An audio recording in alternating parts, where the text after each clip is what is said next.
Muy buenos días, amada Iglesia Emanuel. Dios les bendiga en este día maravilloso en el cual nuevamente tomamos la palabra de Dios, destinamos un tiempo para agradar al Señor en este que es su día. Dios te bendiga y espero que en esta ocasión también la palabra de Dios traiga para ti, para mí, para los que escuchan, lecciones de vida. Quiero compartir contigo un pasaje del Evangelio según San Mateo capítulo 6, el afán y la ansiedad, del versículo 25 al 34. Lo voy a leer y luego oraremos. Por tanto, os digo, no afanéis por vuestra vida qué habéis de comer o qué habéis de beber, ni por vuestro cuerpo qué habéis de vestir. ¿No es la vida más que el alimento y el cuerpo más que el vestido?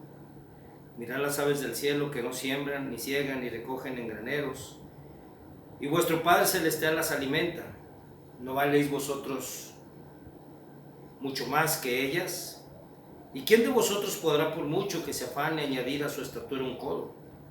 Y por el vestido, ¿por qué os afanáis? Considerad los lirios del campo, cómo crecen, no trabajan, ni hilan, pero os digo que ni aun Salomón con toda su gloria se vistió así como uno de ellos. Y si la hierba del campo, que hoy es y mañana se echa en el horno, Dios la viste así, ¿no hará mucho más por vosotros, hombres de poca fe? No os afanéis pues diciendo, ¿qué comeremos, o qué beberemos, o qué vestiremos? Porque los gentiles buscan todas estas cosas, pero vuestro Padre Celestial sabe que tenéis necesidad de todas estas cosas.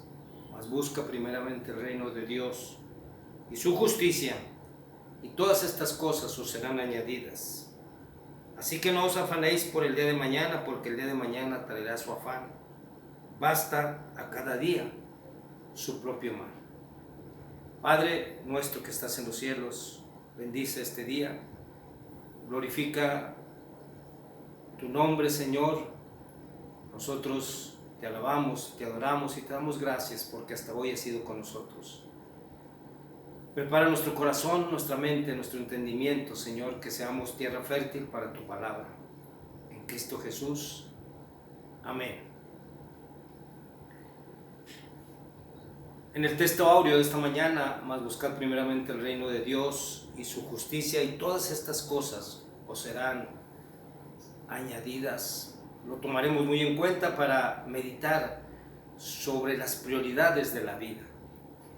Y es que en la vida siempre es necesario tener prioridades, es decir, definir las cosas que son más importantes para nosotros, porque en este sentido nos ayudarán a conseguir una meta, nos ayudarán a llegar a un lugar a donde pretendemos cuando nosotros fijamos nuestras prioridades. Al definir qué es lo que más importa en tu vida, le darás el primer lugar. Te ayudaré a orientar mejor tus recursos, tus esfuerzos, tus energías, y entonces podrás llegar al lugar donde tú pretendes llegar. Hay declaraciones de grandes hombres de la Biblia, grandes hombres y mujeres de la Biblia que nos dan grandes lecciones de vida. Por ejemplo, la declaración de Josué en el capítulo 24 del mismo nombre de Josué. Josué decía, pero yo y mi casa serviremos a Jehová. Por ejemplo, la declaración del apóstol Pablo, cuando decía, entre muchas declaraciones del apóstol Pablo, entre muchas frases épicas del apóstol Pablo, decía, ya no vivo yo, mas vive Cristo en mí. David manifestaba una expresión, una frase tremenda, en torno a lo que significaba Dios para él. Decía, Jehová de los ejércitos, dichoso el hombre que en ti confía. Y el apóstol Pedro le dijo al Señor Jesucristo, tú eres el Cristo, el Hijo del Dios viviente. Juan el Bautista decía, aquí el Cordero de Dios que quita el pecado del mundo. Y las declaraciones de estos hombres, y aún más registradas en la palabra de Dios, tienen un común denominador. se ve que en la vida de estos hombres la preeminencia de Dios era única. Es decir, Dios era la prioridad para ellos, primero Dios, y esta era la prioridad de cada uno de ellos. Esta era su prioridad y por tanto ellos tenían muy clara la meta que estaban buscando en su vida. Esta pandemia nos ha alejado del templo de Dios, pero no nos ha alejado de su presencia. Y si no nos deja lecciones hermosas esta pandemia, lecciones sobre una mayor entrega a Dios, si no nos deja lecciones sobre establecer o poner a Dios como prioridad, como primero en nuestra vida, entonces será inútil el sobrevivir a esta pandemia. Buscad primeramente el reino de Dios y su justicia, y todas las demás cosas os serán añadidas. Es la prioridad que la palabra de Dios establece para nuestra vida. Es decir, primero Dios en todo, primero Dios en nuestras finanzas, primero Dios en nuestra salud, primero Dios en nuestra familia, primero Dios en todo. ¿Cómo podemos saber si Dios es nuestra prioridad en nuestra vida? La palabra de Dios nos va a enseñar algunos aspectos que nos definirán si realmente Dios es la prioridad en nuestra vida. La primera enseñanza que podemos tomar de la palabra de Dios para definir si Dios es nuestra prioridad es que nosotros confiamos en sus promesas. Es decir, nuestra fe se está ejercitando a pesar de las situaciones difíciles, de las crisis que estamos pasando, de las situaciones que estamos viviendo, y parecería que vivimos tiempos de malas noticias. Hay malas noticias por todos lados. El número de muertes de COVID incrementa, el número de pacientes de contagios se incrementa, la violencia femenil, los feminicidios no han dejado de suceder, los atracos, los robos, los enfrentamientos entre bandas, el desempleo. La verdad de las cosas es que son muchas cosas y aparentemente son muchas malas noticias, rodeados todos los días de malas noticias. Pero en medio de estas malas noticias está el creyente. En medio de esas malas noticias de los tiempos del Éxodo estaba Moisés. En medio de los tiempos de los profetas de los Baales estaba Elías. En medio de los tiempos de persecución de la iglesia cristiana estaba Pablo. En medio del crecimiento del ministerio de nuestro Señor Jesucristo estaba Pedro, estaban los apóstoles. En medio de las crisis está el creyente, hermanos. Estás tú, estoy yo, en medio de esto, y entonces tenemos que definir que nuestra prioridad sea Dios, primero Dios. Pero para saber si nuestra prioridad es Dios, entonces debemos de estar confiados realmente en sus promesas. Mira lo que dice el Salmo 112. El Salmo 112 nos dice la palabra de Dios: bienaventurado el hombre que teme a Jehová y en sus mandamientos se deleita en gran manera. ¿Sabes una cosa? Que hay una alegría inusitada en aquel que tiene el principio de la sabiduría, que es el temor de Jehová. ¿Por qué? Porque el temor de Jehová te empuja a amar la palabra de Dios. Y este salmo tal vez pudiera ser la fórmula de cómo saber que realmente estamos confiados en el Señor. Este salmo nos dice que nuestro pie no resbalará jamás, y nos dice también que en memoria eterna será el justo. Es decir, hay ciertos indicios de que realmente Dios es primero en tu vida, pues tienes toda la confianza depositada en sus promesas, a pesar de que hay situaciones que se presentan y que parecían para todo el mundo son malas noticias.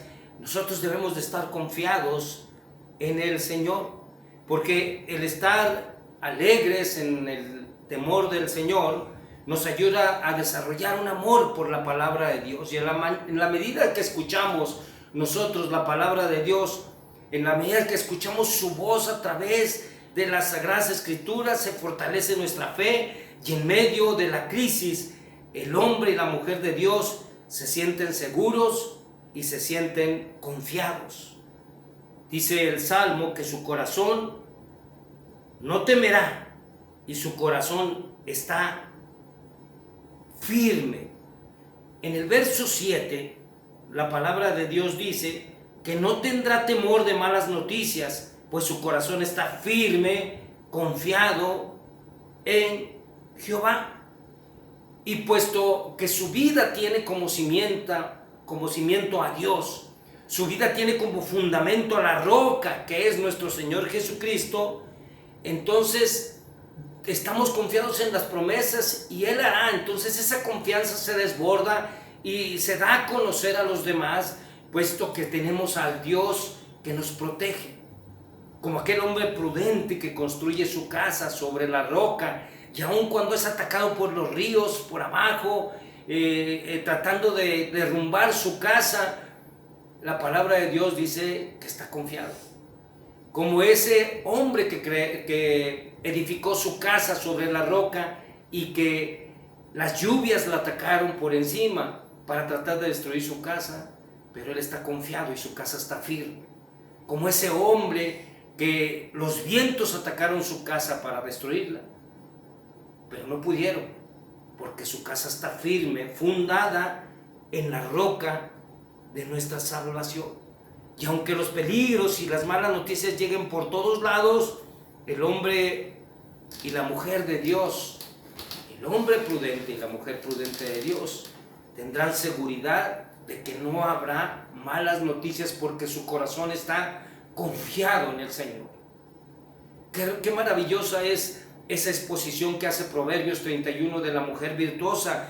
Y en un momento dice: fuerza y honor son su vestidura. Es decir, la fortaleza de Dios y el honor, el respeto que tiene Dios, pero también el respeto que le tienen los demás a esa mujer, que también se puede trasladar cuando el hombre es el que confía en Dios. Y dice la palabra de Dios en Proverbios 31:25 que esa mujer se ríe de lo porvenir. ¿Qué quiere decir? Que no está preocupada. Ella tiene como fundamento, como prioridad, primero Dios. Primero Dios en su vida, y ella sabe que todo lo que haga, como se le prometió a Josué, prosperará. Todo lo que haga. Así se expresa la palabra de Dios de una mujer que tiene su confianza plena en Dios. Y para este hombre que confía plenamente en Dios, a esta mujer que confía plenamente en Dios, la palabra de Dios dice: será como árbol plantado junto a corrientes de agua, Salmo 1, que da su fruto en su tiempo y su hoja no cae. Y todo lo que haga, prosperará. Un indicio de que primero es Dios en tu vida es que confías en Él, que estás plenamente convencida de que Dios tiene en un futuro mediano, en un futuro cercano, tendrá las cosas bellas que te ha prometido. Estos son momentos de aprender, de tener lecciones de vida de la palabra de Dios. Estos momentos de malas noticias tendrán para nosotros buenas noticias. Confía en el Señor de todo tu corazón y espera en Él, y Él hará. Cuando Dios es nuestra prioridad y buscamos primeramente el reino de Dios y su justicia, entonces buscamos la voluntad de Dios y no la nuestra. Siempre estaremos buscando la voluntad de Dios y estaremos escudriñando las Escrituras para saber qué es lo que Dios quiere de nosotros, cómo quiere que seamos, qué es lo que quiere que hagamos. El Salmo 40, un salmo profético, nos muestra la emoción profetizada de nuestro Señor Jesucristo y su complacencia de hacer la voluntad del Dios Padre. En el Salmo 48 dice: el hacer tu voluntad, Dios mío, me ha agradado, y tu ley está en medio de mi corazón. Ese era, y de hecho, todo el testimonio en el ministerio de nuestro Señor Jesucristo, cuando caminó los caminos polvorientos de aquellos lugares, predicando el Evangelio, llevando las buenas nuevas, siempre él se sujetaba a la voluntad de Dios Padre. Hasta el último momento en el que Getsemaní dijo que se haga tu voluntad y no la mía. Era una emoción grande de nuestro Señor Jesucristo el hacer la voluntad. El apóstol Pablo decía: no te conformes en este siglo, sino transformaos por medio de la renovación de vuestro entendimiento, para que comprobéis cuál es la buena voluntad de Dios, agradable y perfecta. El apóstol Pablo decía: no te conformes con lo que has hecho, no te conformes con lo que has logrado del conocimiento de Dios. Renuévate cada día, conoce más del Señor cada día y verás que en Él hay una voluntad agradable y perfecta. Que no se haga conforme a la voluntad de nosotros, que no estemos luchando en hacer nuestra voluntad cuando hay un compromiso de parte de Dios contra nosotros para darnos su mejor voluntad. En el hacer de la voluntad de Dios hay un compromiso de renovación diario. Y este compromiso de renovación diario tiene que ser una manifestación de tener primero a Dios en nuestra vida, consultar a Dios. Siempre que el hombre, los testimonios de la palabra de Dios, cuando el hombre consultó a Dios primero antes de hacer algo, normalmente tuvo éxito. Hacer la voluntad de Dios tiene un alcance eterno. El hacer la voluntad de Dios nos da una permanencia eterna aquí y cuando Jesucristo venga. La promesa de estar con Él para siempre. La primera epístola de Juan capítulo 2 verso 17 dice: el mundo pasa y sus deseos, pero el que hace la voluntad de Dios permanece para siempre. Buscar la voluntad de Dios es tener a Dios en primer lugar, y es una señal de que cada vez que vayas a hacer algo y primero consultas a Dios en lo que vas a hacer, normalmente tendrás éxito. Esta es una señal de que tienes primero a Dios. Y una tercera señal de que tienes a Dios primero es que eres agradecido. El creyente, el que está de la mano de Dios, confiado en Dios, el que cree en la voluntad de Dios como primer argumento, el que tiene primero a Dios en su vida, es una persona agradecida. No hay queja. No te conviertes en una persona que te estás quejando constantemente, sino sabes que hay una respuesta a todas tus inquietudes. Habrá situaciones difíciles, circunstancias complicadas, pero siempre habrá un triunfo final para el creyente, y debe de estar en nuestra boca, en nuestros hechos, el agradecimiento de tener a Cristo en cualquier circunstancia que se nos presente. Pablo nos exhorta a ser agradecidos en el capítulo 3 de la epístola a los Colosenses. Él dice: y sed agradecidos. Este capítulo empieza con algunos aspectos de la nueva vida. Dice: si pues habéis resucitado con Cristo, busca primeramente las cosas de arriba. Nuevamente nos indica cuál es la prioridad de Dios, cuál es la prioridad que nos establece Dios para nuestra vida. Y la prioridad que nos establece Dios para nuestra vida es primero Dios. Y Pablo lo recalca, dice: busca las cosas de arriba, donde está Cristo sentado a la diestra de Dios. Pon la mira en las cosas de arriba y no en las de la tierra, porque habéis muerto y vuestra vida está escondida en Cristo. Cuando Cristo, vuestra vida, se manifieste, entonces vosotros también seréis manifestados en Él en gloria. Este capítulo nos habla de la vida antigua y de la vida nueva, de cómo debemos amarnos, de cómo debemos de perdonarnos unos a otros. Y el verso 15 dice: y ser agradecidos. Nos encontramos enfermos, nos encontramos sin empleo, nos encontramos en problemas de relaciones, nos encontramos sin dinero, y aún así la Biblia dice: ser agradecidos. Y es que con este agradecimiento da la seguridad de un futuro de victoria. Dad gracias en todo, decía el apóstol Pablo en 1 Tesalonicenses, porque esta es la voluntad de Dios para con vosotros en Cristo Jesús. O sea, Ligamos pues la confianza en Dios, la voluntad de Dios y el ser agradecidos. Agradezcamos porque sabemos que la victoria final es de nosotros a través de Cristo Jesús. Y cada momento, cada circunstancia nos permite ver la gloria de Dios sobre cualquier situación. La gloria de Dios la veremos y debemos de estar agradecidos. Confiemos en el Señor. Amemos su voluntad a través de su palabra, busquemos su voluntad y decidamos estar esperando en Él como unas personas que somos agradecidas por lo que Dios nos ha dado, por lo que Dios nos da y por lo que Dios nos dará.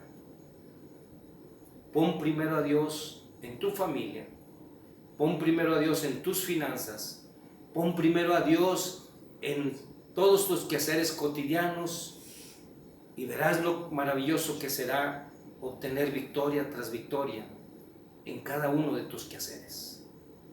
El Señor bendiga su palabra. Tu vida está entregada al Señor Jesucristo. Primero Dios y Dios hará. Oremos. Padre, en este día, Señor, nuevamente bendecimos tu nombre, te alabamos y te glorificamos, te damos gracias porque has sido con nosotros. Recibe nuestra gratitud, Señor, y toma control de nuestras vidas. Y la paz de Dios, que sobrepasa todo entendimiento, guarde sus corazones y pensamientos en Cristo Jesús. Amén.